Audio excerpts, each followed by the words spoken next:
नमस्कार, स्वागत है आप सभी का स्पीकिंग ट्री पर। मैं हूँ आपके साथ हिला गोस्वामी और आज एक खास वीडियो में हम आपके साथ एक खास मेहमान को लेकर आए हैं। हमारे साथ जुड़ रहे हैं सीधे चंडीगढ़ से विनीत जी, ब्रह्मचारी विनीत जी।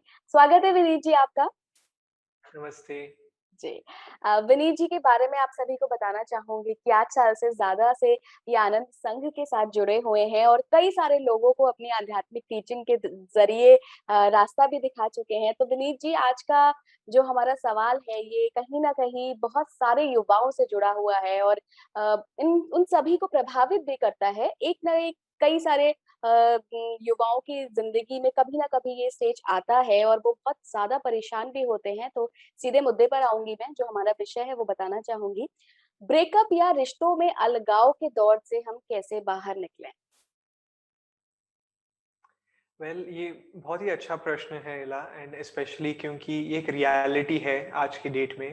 जी। अम, सबसे पहली बात जो भी इस दौर से गुज़र रहे हैं, मैं ये कहना चाहूँगा कि मैं इस टॉपिक को लाइटन अप नहीं करना चाहता जैसे हुँ। लोग काफ़ी बार करते हैं कि अरे ये तो होता रहता है हुँ, या हुँ, हुँ। थोड़ा टाइम दो ठीक हो जाएगा या वो सामने वाला था ही खराब आदमी हुँ, या हुँ। ये तो ठीक है, चलता है, होता है। मैं किसी भी तरीके से इस टॉपिक को लाइटन अप नहीं करना बिल्कुल। चाहता हूँ क्योंकि ये एक सीरियस टॉपिक है और जब हम हार्ट एक्स से गुजरते हैं तब वो रियल होता है। काफ़ी बार आध्यात्मिक रूप से जब स्पेशली यदि कोई ब्रेकअप के बाद में आध्यात्मिक चीज़ों को देखना देखना शुरू करता है या पढ़ना शुरू करता है, तो पहला रिस्पॉन्स होता है कि अरे सब मोह-माया है, छोड़ो। लेकिन हकीकत ये है कि हकीकत में दर्द हो रहा है, हम सिर्फ़ बिल्कुल। उसको मोह-माया बोल के उसको हुँ। छोड़ नहीं सकते हैं। तो आई थिंक सबसे पहला स्टेप होता है एक्सेप्टेंस का कि हाँ, जी। ये कड़वा है, मुश्किल है, लेकिन है। लेकिन इस दौर से मैं अब कैसे आगे गुज़र हुँ। पाऊँ? क्योंकि काफ़ी बार 2 चीज़ों से हम गुज़र रहे होते हैं, या तो नॉन एक्सेप्टेंस से कि नहीं ऐसा मेरे साथ क्यों हो सकता है या हुँ। क्यों हुआ? या दूसरी साइड ये है कि नहीं मेरे को तो फ़र्क ही नहीं पड़ता है। और हमें इन दोनों साइड से बचना है और हमें एक इंटरमीडिएट रूट जहाँ पे हाँ, दिक्कत है मेरे को, हुँ, मुझे हुँ। दर्द होता है, लेकिन यहाँ से मैं कैसे अगला स्टेप ले सकता हूँ या ले सकती हूँ। आई थिंक इस समय पे स्पेशली मेरे काफ़ी फ्रेंड्स हैं जो इस दौर से गुज़र सक चुके हैं और उनके लिए 2 चीज़ें बहुत महत्वपूर्ण रही है। पहली बात अपने आप को फ्री नहीं रखने की, क्योंकि क्या है जितना हम अपने दिमाग को हावी होने देते हैं अपने आप बिल्कुल। पे, उतना ही वो मेमोरीज़ या एक्सपीरियंसेस हमारे साथ में आते हैं और मैं स्ट्रांगली रिकमेंड करूँगा कि आप किसी भी टाइप की आउटवर्ड इमोशनल म्यूज़िक से बचें क्योंकि बहुत आसान होता है म्यूजिक में ढल जाना और ट्रिगर स्पेशली करती हैं ऐसी इमोशनल चीज़ें। म्यूजिक। सॉरी।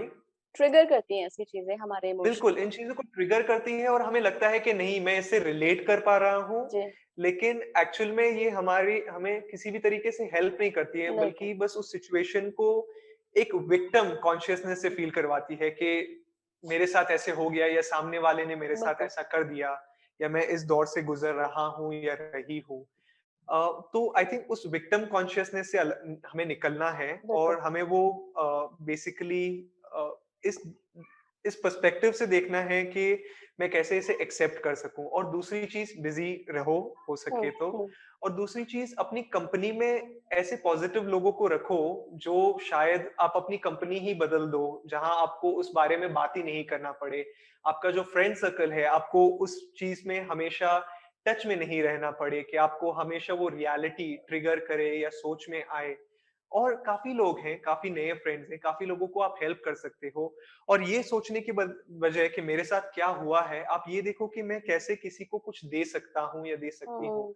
जब आप एनर्जी को अपने पास अगर आप ये देखोगे कि मेरे साथ क्या हो रहा है, तो आप हमेशा मुश्किल पाओगे और निकल नहीं पाओगे। और आप अगर देखोगे कि मैं क्या दे सकता हूँ इस हुँ। सिचुएशन में, किसी के साथ क्या भला कर सकता हूँ या किसी फ्रेंड को कैसे सपोर्ट कर सकता हूँ, तो आप अपनी मुश्किल को भूल जाओगे। और लास्ट में मेरे एक फ्रेंड कहते हैं, फादर टाइम, मतलब पिता समय। और हुँ। समय देना बहुत ज़रूरी है इस चीज़ में। पेशेंट रहिए अपने साथ में क्योंकि काफ़ी बार ये सिचुएशन बार-बार आती रहेगी और सच में तब तक आती रहेगी जब तक हमें जो लेसन सीखना है, वो हम सीख नहीं जाते हैं। और जब मैं ये बोलता हूँ हुँ, कि हुँ। हमें लेसन सीखना है, मैं ये नहीं दिखाना चाहता कि अरे आप इतने बुरे इंसान थे और अब आपको एक लेसन सिखाया जा बिल्कुल। रहा है।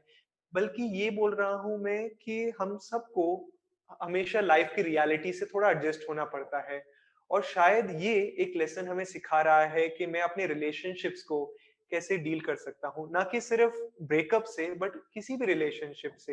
हार्ट-एक्स हमेशा आते हैं, चाहे भाई हो सकता है कभी, कभी अपने पेरेंट्स से होता है जब वो हमारे गिले-शिकवे हो जाते हैं, जब वो हमें सपोर्टिव नहीं हो पाते हैं हमारे लाइफ डिसीजन से। हुँ। तो हो सकता है ये ब्रेकअप आपको सिखा रहा है या ये डिफिकल्टी आपको सिखा रही है कि कैसे मैं अपने आप पे विश्वास कर सकूँ। या क्या ये आपको सिखा रहा है कि कैसे मैं कठिनाइयों के बावजूद खुश रह सकूँ और आगे बढ़ सकूँ। या क्या ये आपको परिस्थिति सिखा रही है कि क्या मैं कैसे दूसरे लोगों को मदद कर सकूँ अपनी चिंताओं को भूल के। तो ये कुछ चीज़ें शायद आपको हेल्प कर सकती हैं। स्पिरिचुअल अ, टीचिंग्स क्या है विनीत? मैं उस पे आना चाहूँगी। Well spiritual teachings let's see spiritual teachings हर चीज में आप कह सकते हो कि रीडायरेक्ट जो भी एनर्जी हुँ, है हुँ, हम सब हुँ। क्या चाहते हैं अपने जीवन में प्रेम पॉज़िटिव एनर्जी। पॉजिटिव एनर्जी लेकिन हम किसी भी रिलेशनशिप में क्यों आते हैं प्रेम के प्यार लिए। के लिए बिल्कुल। प्रेम के लिए और जब हम कहीं से प्रेम लेना चाह रहे हैं और वो हुँ, प्रेम का सोर्स कट कर दिया गया है हुँ, हम प्रेम देना चाहते हैं और लेना चाहते हैं हुँ। लेकिन वो एक्सचेंज बंद हो गया है बंद हो गया। तो इस वजह से कि मैं मेरे को इस पर्सन से वो एक्सचेंज करने को नहीं मिल रहा है, मैं फ्रस्ट्रेट हो रहा हूँ, उसकी जगह क्यों ना मैं इस प्रेम को ईश्वर की ओर समर्पित कर सकूँ, वॉव! कि मैं ध्यान करूँ, मैं साधना करूँ, मैं ईश्वर की अपने गुरु की किताबें पढ़ूँ मैं भजन करूँ और जो भी चीज़ें हैं आध्यात्मिक रूप पे उन्हें करूँ और उस प्रेम को देखिए कोई भी चीज़ है लाइफ में, कोई भी चीज़ चाहे पॉज़िटिव हो या नेगेटिव हो, अगर उस नेगेटिव चीज़ को पॉज़िटिव बनानी है, तो उसके पॉज़िटिव पे फ़ोकस करो।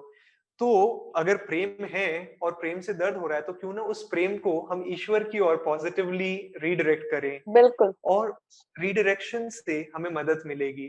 तो स्पिरिचुअली मैं ये सजेस्ट करूँगा कि आप और एक लास्ट चीज़, जी, जी। इस चीज़ को थियोरेटिकल मत बनाओ कि हाँ, मैं हुँ, ईश्वर की तरह ये कर रहा हूँ क्योंकि काफ़ी हुँ, बार है ना सिर्फ़ ये मेंटल हो सकता है कि जैसे मैं शुरुआत में बोल रहा था कि ये सब मोह-माया है, मैं सब कुछ ईश्वर को दे रहा हूँ। नहीं, ईश्वर मुझे ये दर्द महसूस हो रहा है, हुँ, मैं ये हुँ, दर्द आपको दे रहा हूँ। हुँ, आपने मुझे आप मेरे जीवन में आए इस व्यक्ति के रूप में और जब आपको उचित लगा कि मुझे इस व्यक्ति की ज़रूरत हुँ, नहीं थी या मुझे इस एक्सपीरियंस की ज़रूरत नहीं थी, आप चले गए और अब आप हुँ, ही मुझे एक दूसरे रूप में या तो बाहरी रूप में या हुँ, आंतरिक रूप में मुझे मदद कीजिए। तो वो चीज़ बहुत हेल्प करती है सिवाय मेंटली सोचने के कि ठीक हुँ, है हुँ, हुँ। थियोरेटिकली नहीं, हमें थोड़ा प्रैक्टिकल होना पड़ेगा इस सिचुएशन में। बहुत बढ़िया बात कही विनीत आपने। कि भई हम ईश्वर की शरण में चले जाओ। शरण में जाने का मतलब ये नहीं कि हम कहीं जंगल में जाके वनवास कर लें या साधनाओं में लग जाएँ। आप सीधे ईश्वर से कॉन्टैक्ट अपना बना लीजिए, एक संबंध स्थापित कर लीजिए और जो प्रेम है, वो आप ईश्वर से करिए और फिर देखिए कैसे आपकी ज़िंदगी बदल जाती है। बहुत-बहुत धन्यवाद विनीत हमारे साथ इस बेहतरीन चर्चा में जुड़ने के लिए। हमारे स्पीकिंग ट्री के सभी दर्शकों को मैं कहना चाहूँगी कि देखिए प्रेम और मोह में अंतर आपको ही समझना होगा। प्रेम वो है जो निस्वार्थ होता है, जो कभी हमें दुःख नहीं पहुँचाता है और जो मोह होता है वो हमें बाँधे रखता है और कई बारी दुःख पहुँचाता है। तो आप सभी इसमें अंतर करिए और जल्दी से जल्दी उस मोह से बाहर निकलने की कोशिश करिए और प्रेम की तरफ आगे बढ़िए। बहुत-बहुत धन्यवाद आप सभी का जुड़ने के लिए। नमस्कार।